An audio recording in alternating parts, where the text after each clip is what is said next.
ബിർള നിർമ്മിച്ചിട്ടുള്ള അമ്പലമാണ് ബിർള ടെമ്പിൾ. ഇന്ത്യയിലെ ഡൽഹിയിലും കൊൽക്കത്തയിലും ഇതുപോലെ ബിർള അമ്പലമുണ്ട്. അതിമനോഹരമായ ഒരു മലക്ക് മുകളിലാണ് ബിർള അമ്പലമുള്ളത്. ഞങ്ങൾക്കറിയാമായിരുന്നു 9 മണിക്ക് ബിർള മന്ദിർ അടക്കുമെന്ന്. വളരെ വേഗം എല്ലാ ക്ഷീണവും മറന്നുകൊണ്ട് ഞങ്ങൾ ബിർള അമ്പലത്തിലേക്കുള്ള ചവിട്ടുപടികൾ ഓടിക്കയറി. വളരെ തടിയുണ്ടായിരുന്ന അലിയസൻ പോലും ഇത് ഓടിക്കയറുന്നത് കാണാൻ അതിമനോഹരമായിരുന്നു. പല ആളുകളും കിതപ്പും വിശപ്പും വകവെക്കാതെ മുകളിലെത്തിയതിന് ശേഷമാണ് നിന്നത്. മലക്ക് മുകളിൽ മുഴുവൻ മാർബിളിൽ കൊത്തിയെടുത്ത അതിമനോഹരമായ ശൈലിയിലുള്ള അമ്പലം ഒരു ശില്പചാരുത തന്നെയാണ്. മുകളിൽ നിന്ന് താഴോട്ട് നോക്കുമ്പോൾ ലുംബിനി പാർക്കും ഹുസൈൻ സാഗർ തടാകവും അതിന് നടുവിലുള്ള സ്റ്റാച്യുവും അതിമനോഹരമായി കാണാൻ സാധിക്കും. ബിർള അമ്പലം കണ്ടതിന് ശേഷം ഞങ്ങൾ താഴോട്ടിറങ്ങാൻ തുടങ്ങി.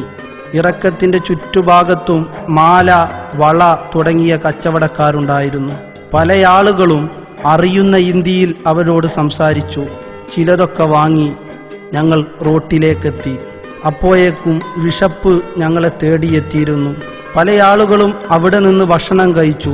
ഞങ്ങൾ പല ആളുകളും റൂമിലേക്ക് ലക്ഷ്യമാക്കി പോകേണ്ടതിൻ്റെ ആവശ്യകത പറഞ്ഞു. ബസ്സിൽ കയറി റൂമിലെത്തി.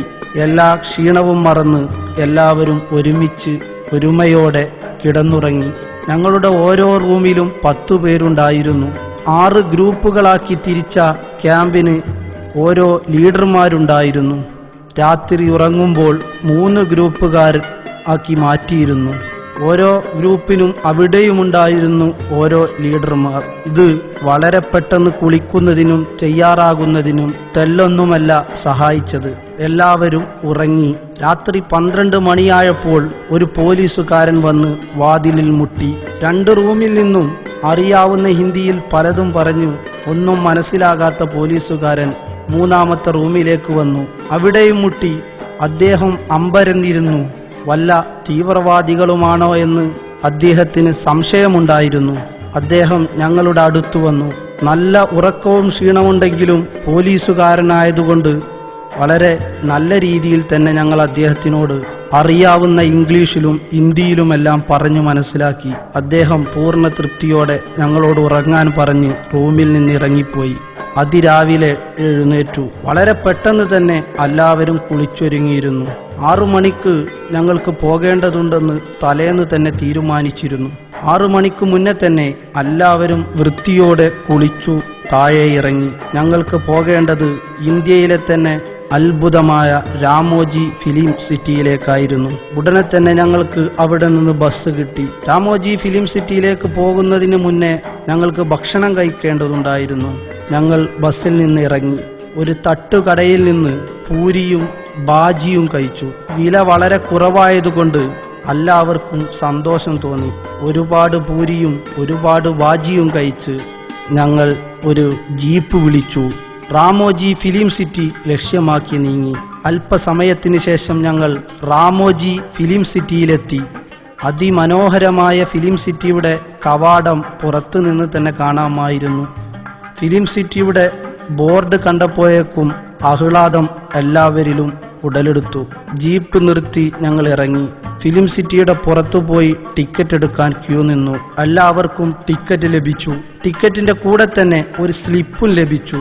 ആ സ്ലിപ്പ് എല്ലാവരും പോക്കറ്റിൽ മേൽ പതിക്കേണ്ടതുണ്ടായിരുന്നു.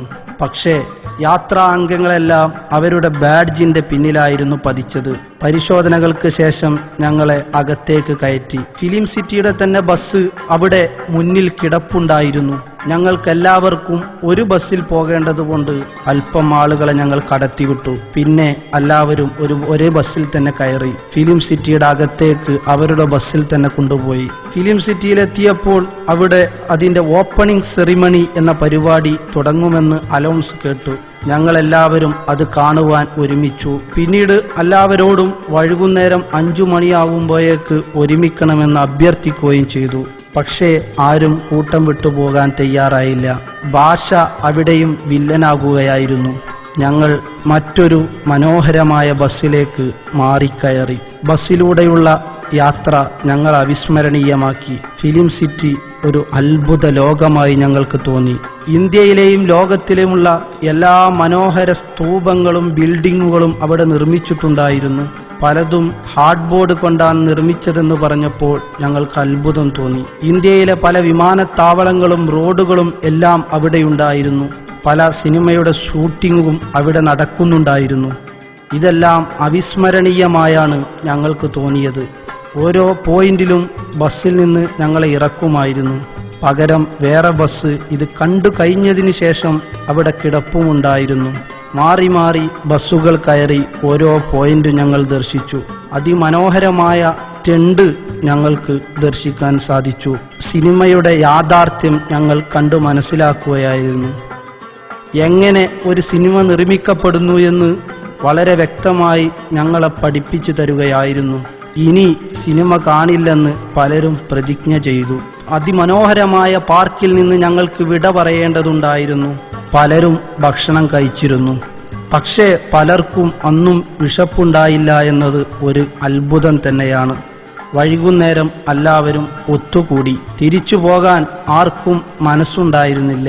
പക്ഷേ ഈ തലേന്ന് കാണാൻ സാധിക്കാത്ത ലേസർ ലൈറ്റ് ആൻഡ് ഷോ ഇന്നതെങ്കിലും കാണണമെന്ന് എല്ലാവർക്കും ആഗ്രഹമുണ്ടായിരുന്നു. അമേരിക്കയിലെ വൈറ്റ് ഹൗസിലും ബ്രിട്ടനിലും പോയ പ്രതീതി ഞങ്ങൾക്ക് തോന്നിയെന്ന് ഓരോ യാത്രാ അംഗങ്ങളും പറയുകയുണ്ടായി.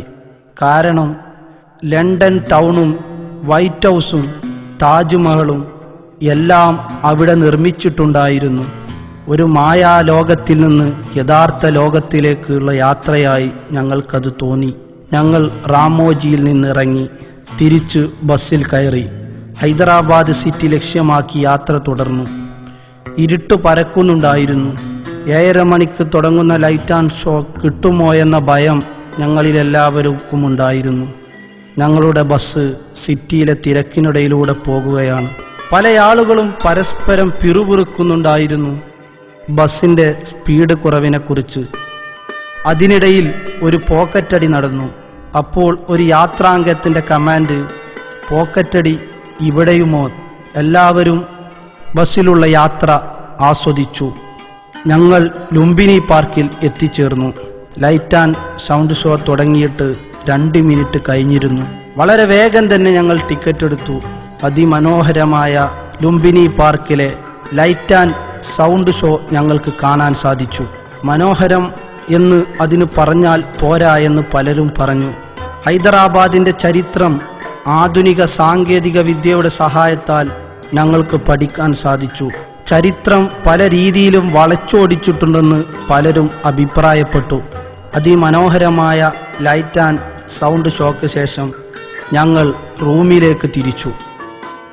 നല്ല ക്ഷീണമുണ്ടെങ്കിലും എല്ലാവരും അന്നത്തെ ദിവസത്തെ വിലയിരുത്തുന്നതിന് വേണ്ടി ഒരു റൂമിൽ തന്നെ ഒരുമിച്ചു കൂടി. എല്ലാ ഗ്രൂപ്പ് അംഗങ്ങളും അവരുടെ എല്ലാ ബാധ്യതകളും തീർത്തു. പരസ്പരം ചർച്ചകൾ ചെയ്തു.